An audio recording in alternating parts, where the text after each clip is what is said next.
Muy bien, ya estamos con la presencia del economista Claudio Lozano para analizar los principales temas económicos que ha dejado esta última semana. ¿Qué tal, Claudio? ¿Cómo le va?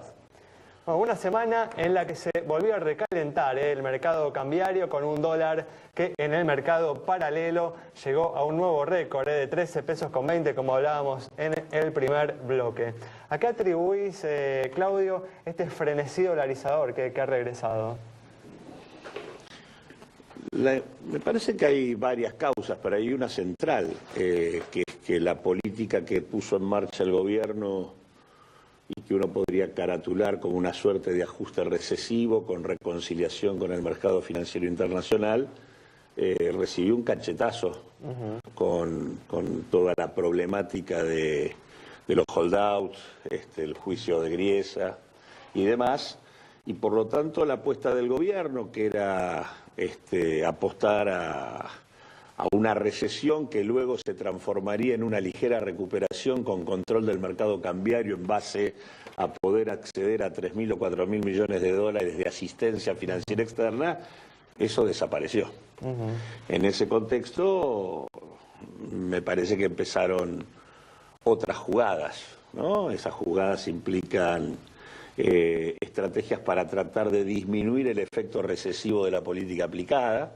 Aparecen una suerte de políticas compensatorias, tanto en materia de empleo como en materia de vivienda, como en distintas cosas, todas sostenidas sobre la base de la expansión del déficit fiscal. Hay un intento incluso de bajar las tasas de interés en esa dirección. Y eso obviamente termina dando como resultado, en este escenario, la vuelta a la discusión del dólar. Me parece que el gobierno está atrapado en una encerrona trágica, trágica sobre todo para todos nosotros, me refiero a los argentinos. ¿Crees que tendría que haber es un arreglado? engendro esto es un engendro en donde no se, digamos, se va bollando de un lado al otro como bola sin manija, sin una estrategia seria.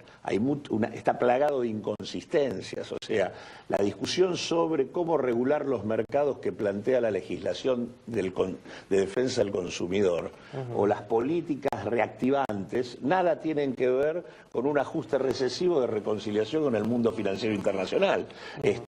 La verdad que, digamos, nada coincide con nada y consecuentemente esa inconsistencia me parece que lo que hace es que el gobierno, cuando busca la recesión, controla el mercado cambiario y cuando busca la recomposición de la actividad dispara el mercado cambiario. Y me parece que en esa contradicción permanente, en donde uno está entre menos actividad y menos inflación o más actividad y más inflación... ¿Sugerís que el gobierno se vio obligado a esto por las circunstancias? ¿No fue una elección? No, el gobierno eligió la reconciliación con el mundo financiero internacional y el ajuste recesivo. En el medio aparece el problema de los holdouts. Y ahí es donde esto que dice que patea para adelante cualquier discusión sobre acceso al financiamiento externo, lo pone al gobierno en una discusión respecto a cómo sostengo hasta el 2015 un cuadro recesivo cada vez más profundo. Y por lo tanto aparecen políticas tratando de paliar lo que el propio gobierno hizo. Hay muchos que dicen que podría haber arreglado si hubiera tenido la voluntad de hacerlo con los fondos buitre. A mí me parece que ahí hay arreglar podría. Ahora, las consecuencias del arreglo no son menores. ¿A qué te referís? Y me refiero a que no está en discusión los 1.600 millones de dólares que se le debe a los holdouts que hicieron el litigio. Está por detrás, si nosotros estamos diciendo que esto implica cuadruplicar el valor del capital adeudado en términos nominales, estamos diciendo que los 6.500... Eso sí se cae toda la reestructuración. No. Sí, en este caso, los tomando 1.600 solamente, por 4, está bien. No, claro, son 1.600 por 4. Después, si lo aplicás a los 6.500 millones de dólares, que es el total de los que no entraron, te está yendo a 20.000 millones de dólares de nueva deuda que tenés que regrosar. Y no es muy consistente pensar que si uno termina aceptando pagarle 4 veces el capital nominal a este porcentaje mínimo de acreedores, el resto de la estantería de la deuda no se te va a destarjetar. con o sin cláusula Rufo. Digo, la verdad que es poco serio suponer que no vas a tener un problema si vas a reconocer 4 veces el capital nominal. Entonces me parece que en ese sentido el problema acá es que el gobierno tendría la oportunidad, si quisiera, de recuperar un manejo más soberano de la deuda, que es lo que me parece que lamentablemente, más allá de haberse plantado, no lo ha puesto en marcha. Porque la verdad que acá hay varias cosas que se podrían haber hecho. La primera que se podría haber hecho es, y que los propios contratos que el gobierno tiene firmado le permitirían, es el tema de haber, digamos, convocado una asamblea de bonistas para correr al Banco de Nueva York. El Banco de Nueva York no está cumpliendo con la función por la cual se le está pagando para que sea agente de pago de la Argentina. Bueno, hay un juez que no lo deja, claro, ¿no? Hay un juez que no lo deja. No importa, pero vos tenés, en función de los contratos firmados, la posibilidad de convocar a la asamblea de bonistas y decirle a los bonistas que si corremos este banco y ponemos otro, pueden cobrar.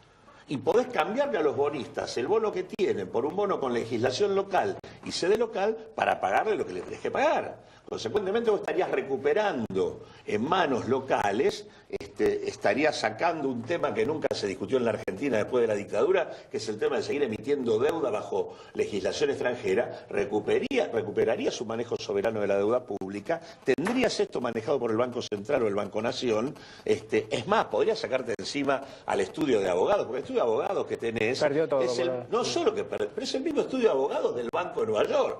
Es el mismo estudio de abogados de los acreedores. Entonces digo, la verdad es un disparate todo, es como dormir con el enemigo, el tema, la red de la deuda. Así que cosas para hacer hay, que lamentablemente el gobierno que declama cuestiones de orden soberano se queda siempre a mitad de camino. Por eso es que digo, esto es un engendro. El gobierno habla, regula mercado, pero en realidad no regula nada. Y dice, voy a hacer el manejo soberano de la deuda y tampoco lo hace. Y voy a hacer un ajuste recesivo para ir al mundo financiero internacional, que la lógica si hacía esto era acordar, pagar y que venga lo que fuera, aunque sea un desastre, pero esa era la política. El gobierno no hace nada que tenga consistencia.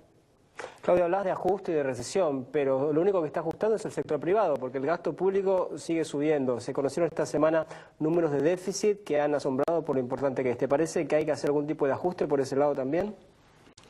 Yo no comparto la idea de que el ajuste resuelve el problema. Lo que me estoy refiriendo es que la política del gobierno puesta en marcha con devaluación, aumento de precios, retraso de salario y jubilaciones en términos de poder adquisitivo y suba significativa de tasa de interés fue una estrategia recesiva.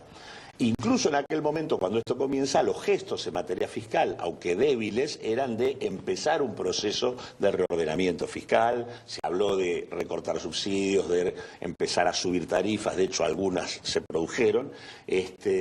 Obviamente eso quedó a medio andar y de hecho en las últimas semanas hemos tenido un conjunto de anuncios que ponen fondos de manera permanente y consistente, incrementando el déficit, ya sea porque se relajó el tema de subsidios, por el aumento que tiene el peso de la deuda pública, pero también por el tema de los incrementos que se han dado en fondos sociales para tratar de compensar la situación. Así que en ese sentido, parte de este incremento de déficit tiene que ver con esto que digo. Al frenarse el camino del ajuste porque no hay acceso inmediato al mercado financiero internacional, hay un retorno del gobierno a decir, tratemos de paliar la recesión que el propio gobierno generó. Y en ese sentido, digo, estamos como bolas sin manija de alguna manera. Y ahora en este contexto, ¿cuál es el panorama que estás viendo para los próximos meses? Y yo creo que es un panorama que va a alternar estas dos realidades, momentos de compensación como el que el gobierno está haciendo ahora, hasta que seguramente en determinado momento vamos a tener una nueva estrategia de ajuste devaluatorio. ¿Crees inevitable una nueva devaluación en los próximos meses? Yo creo que en el escenario que tenemos, sí, nada es inevitable. Lo que podría en todo caso para el gobierno haberlo evitado en la lógica que el gobierno tomó es haber logrado cierto acceso al mercado financiero internacional. Pero tampoco descartemos que después de que se termine el periodo de la cláusula Rufo haya algún arreglo y haya algún acceso de financiamiento que vuelva para atrás la lógica de la política que se puso en marcha. O sea que en este sentido me parece que no hay que esperar nada ni serio ni consistente de acá hasta finales del 2015, lo cual indica con toda claridad que pase, lo que no se va a alterar es el cuadro recesivo de la economía argentina. Y por eso digo, es un problema para todos los argentinos. El gobierno trata de ver cómo sale del atolladero haciendo una cosa para un rumbo, otra cosa para otra, pero el resultado es el mismo. El estancamiento económico del argentino, la caída de la actividad, sigue su rumbo. Bueno, Claudio, muchas gracias por haber estado con nosotros. El análisis entonces de Claudio Lozano sobre la situación de la economía argentina, la tensión en el mercado cambiario y lo que puede suceder en los próximos meses con la economía a partir de estas importantes contradicciones que él marca. Nos vamos, nos reencontramos mañana lunes a las 19:30 aquí en Metro.